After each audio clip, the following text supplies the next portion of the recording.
Imagine a whole gang of emotions living in your head, constantly arguing and fighting. Now imagine they were kicked out of the house. What would happen to your mood? Let's find out. The main character of this story is named Riley. She's 13 years old and loves playing hockey. Riley's brain is populated by 5 primary emotions: joy, sadness, fear, anger, and disgust. During a hockey game, joy rules Riley's mind. Anger soon joins in. It's also necessary for good play. Fear is also useful, as you need to think about your own safety while playing. And sometimes disgust doesn't hurt either. Sometimes sadness sets in. That means Riley has problems. But let's get to know our little heroine better. She helps her parents, studies well, takes care of animals, and wears braces. And now she's not a child, but a teenager. Riley also has 2 close friends, Grace and Bree. All of Riley's memories and feelings are connected in her self-awareness, which helps her make the right choices. Riley returns to the field and successfully scores a goal. It's a victory. Another happy memory. Riley's coach invites our heroine and her friends to hockey camp. This is a chance to join the coolest team, the Firebird. Joy fills Riley's consciousness with only positive memories. She relegates all the bad to her subconscious. Only the most pleasant things remain in the girl's memory. Joy takes sadness on a tour of Riley's self-awareness. All her beliefs are stored here. Joy personally ensures that they are all positive. Emotions have worked hard today and are planning to rest while Riley sleeps. However, something is happening in the girl's head. A puberty signal is triggered in her brain. Her emotions begin to panic. A group of mind workers burst in, breaking, destroying, and updating the emotional console. Riley wakes up one morning and suddenly starts yelling at her mother, then her anger turns to tears. Emotions realize the control panel has become strange. Riley goes to hockey camp with Bree and Grace, and Emotions decides not to touch the control panel at all, so as not to harm it further. Riley confides in her friend that she'll be transferring to a different school, meaning they won't be playing hockey together next year. Riley is devastated but tries to hide her feelings. At camp, she bumps into a local celebrity athlete named Well. She's the captain of the Firebird team. Emotions notice there's a newcomer among them. This is Anxiety, and it knows how to stir things up. And she's not alone. A small twinge of envy, a huge and very shy shame, and even melancholy or just boredom have also appeared in Riley's mind. Riley must make a choice. Go with Well or return to Bree and Grace. She chooses a new friend. Emotions clash over this decision and constantly clash. It seems they will never find common ground. Joy wants Riley to have a good time at camp, but Anxiety has other plans. She wants to influence the future girls to join the Firebird team and make new friends. A touch of nostalgia creeps in, but Anxiety chases it away. Well introduces Riley to his team. The girl saves seats for Bree and Grace. She takes a few funny selfies with her old friends and doesn't listen to the coach at all. Because of this, the coach confiscates the phones of all the team members and forces them to take to the ice for an unscheduled practice. Unsurprisingly, the girls on the team immediately begin to dislike Riley. Riley's anxiety leads her to become friends with Well.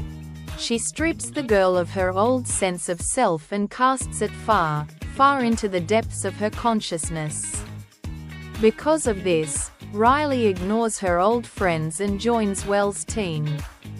Anxiety orders her to lock old emotions in a jar and send them to the memory bank.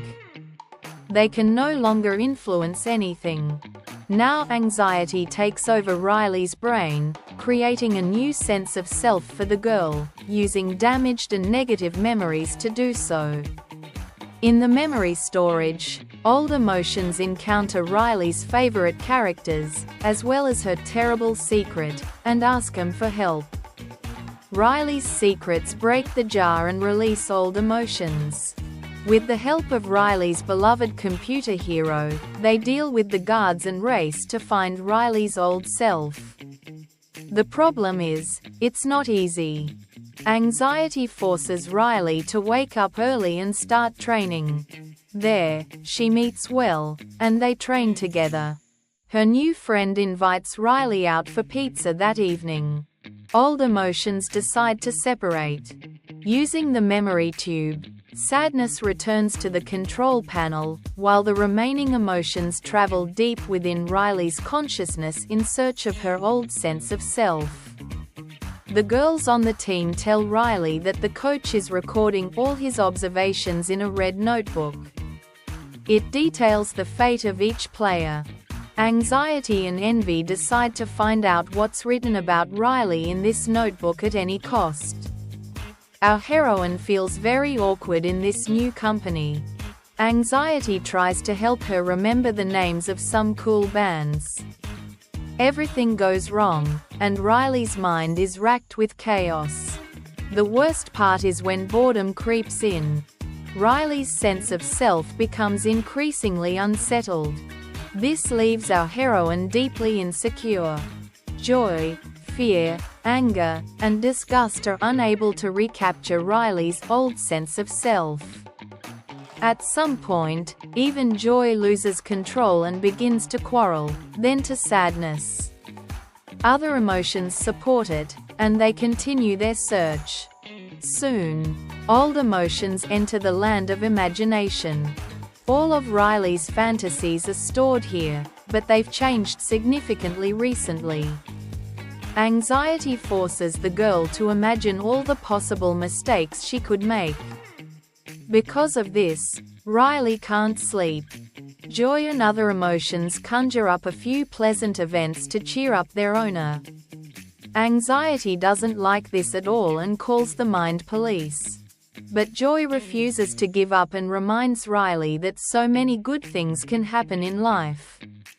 Old emotions escape the mind police. Anxiety awakens Riley, compelling her to sneak into the coach's office and find that red notebook. Sadness communicates this to Joy and other old emotions. She steals Boredom's smartphone and tries to stop the girl. Anxiety catches up with her and takes the phone away. Riley opens her notebook and learns that the coach isn't ready to accept her onto the Firebird team yet. Anxiety decides Riley must prove her talent and devises a plan to score 3 goals at the upcoming game. She dyes her bangs red to match the other members of the Firebird and prepares for the game. Old emotions finally penetrate the deepest depths of Riley's consciousness, and with great risk and difficulty, they find her old sense of self. Meanwhile, anxiety is shaping a completely new sense of self in Riley. But there's a problem. It's making our heroine completely insecure. Then shame releases the bound sadness, and with it, attempts to bring Riley's old emotions back to the control panel. Alas, stubborn anxiety destroys everything, and no one can return to the control center. Joy begins to feel sad again. Roth devises a new plan. He summons one of Riley's secrets, nicknamed Banana, and uses it to explode a mountain of negative memories. These memories enter Riley's consciousness and also influence her beliefs. Meanwhile, on the ice, Riley, eager to prove to her coach that she's ready to join the team as a Firebird, scores 2 goals against the opposing team. She's so engrossed in the game that she accidentally bumps into Grace, knocking her friend down. She's sent to the penalty box. Anxiety presses every button on the control panel, trying to fix the situation. It puts so much pressure on Riley that the girl has a panic attack. Anxiety is no longer in control, and, seizing the moment, the other emotions try to rid themselves of Riley's destructive self-awareness. Meanwhile, old emotions return to the main department, and they too want to help Riley, but they're unsuccessful. Joy fights through the vortex of a panic attack and asks Anxiety to let Riley go. She has no right to single-handedly decide the girl's fate or control her behavior. With great difficulty, Anxiety releases the control panel. Joy pulls her out of the panic attack's whirlwind and restores her old sense of self. However, Riley's panic attack continues. Joy realizes she was wrong. Before new emotions emerged, she, too, tried to influence Riley's fate, and so she relegated all her negative emotions to the depths of her subconscious. Then Joy tears down Riley's old self-awareness, and in its place emerges a combined self-awareness, composed of various memories, both good and bad. Old and new emotions merge, and thanks to this, Riley's panic attack subsides. She apologizes to Bree and Grace and returns to the ice. Joy is now at the controls, and she's enjoying the game immensely. The following year, Riley enters high school and forms close friendships with Well and the other Firebirds. She also maintains close relationships with Bree and Grace. Old and new emotions work together to create a new sense of self for Riley. Thanks to this, her life returns to normal and consists of a wide variety of events, both good and bad. Soon, Riley is invited to join the Firebird team, and she happily looks at herself in the mirror.